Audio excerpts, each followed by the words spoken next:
Olha só que história incrível do mundo do rock. Por 50 anos, uma das maiores obras-primas do Pink Floyd foi ouvida, digamos, pela metade. Mas agora, pela primeiríssima vez, a gente pode ouvir ela completa. Bora entender como isso aconteceu. É isso mesmo que está na tela. O Pink Floyd, gente, finalmente lançou a versão inteira, sem cortes, de Shine on You Crazy Diamond. São mais de 25 minutos de pura música, do jeitinho que a banda sempre imaginou que a gente fosse ouvir. E olha, essa faixa histórica não tá vindo sozinha, não. Ela é tipo assim, a cereja do bolo da edição de luxo que comemora os 50 anos do álbum Wish You Were Here. Um álbum que, vamos combinar, é um marco absoluto na história da música.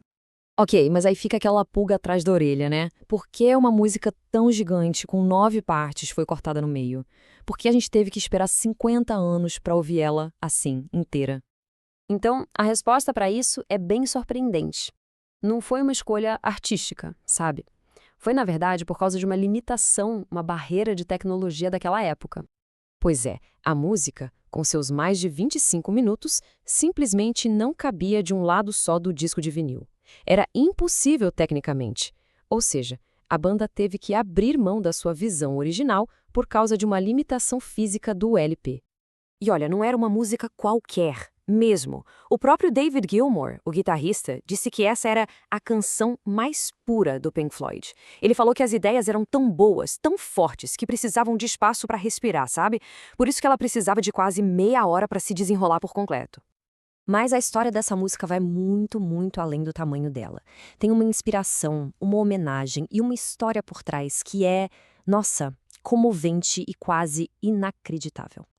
A música, na verdade, é toda sobre ele, Syd Barrett, o diamante louco. Ele foi o fundador da banda, o primeiro vocalista, o guitarrista, um gênio atormentado que teve que deixar o grupo anos antes por causa de problemas sérios de saúde mental. E é aqui que a história vira quase uma lenda. Imagina a cena, a banda tá lá, no estúdio, gravando, e de repente aparece um visitante. Ninguém reconhece o cara de primeira, e aí eles percebem, era o próprio Syd Barrett. Ele apareceu do nada, como um fantasma, bem na hora em que eles estavam gravando a música que era pra ele. Cara, isso abalou todo mundo de um jeito. Toda essa emoção, essa sensação de perda, e essa homenagem virou a alma do álbum Wish You Were Here. Shine On, mesmo dividida, abria e fechava o disco. Ela criava uma atmosfera de melancolia, de genialidade que envolveu o álbum inteiro e, bom, o resto é história, né? Sucesso mundial. Então, o álbum foi lançado lá em 1975. E ele não era só sobre o Syd, não. Era também uma crítica bem forte à indústria da música, sabe? Uma reflexão sobre o que acontece quando a arte vira só um produto. E deu muito certo, foi número 1 nas paradas e vendeu milhões de cópias. Um legado que está aí até hoje. E o mais impressionante é que, mesmo com toda a carga emocional pesada das gravações, o resultado foi uma coisa tão poderosa que o próprio David Gilmour e o Richard Wright, o tecladista, diziam que esse era o melhor álbum do Pink Floyd. Uma visão que veio muito da cabeça do Roger Waters, que bolou o conceito todo. Beleza, mas aí a gente chega nos dias de hoje, 50 anos depois. E a pergunta é, por que isso importa? Qual é a grande coisa de finalmente poder ouvir essa música com uma faixa só? Pensa assim, ó, por 50 anos, foi como se a gente lesse o primeiro e último capítulo de um livro incrível, mas pulando todo o meio. Agora não. Agora a gente pode finalmente vivenciar essa jornada musical do jeito que ela foi pensada, sem parar, do comecinho ao fim. Isso é muito mais que só um relançamento. É como se uma obra de arte fosse restaurada. A visão original dos artistas finalmente livre dos problemas de tecnologia da época.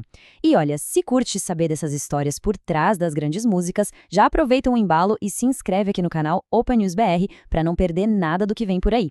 No fim das contas, ter essa versão completa em mãos permite que a gente e que toda uma nova geração entenda a dimensão real dessa história.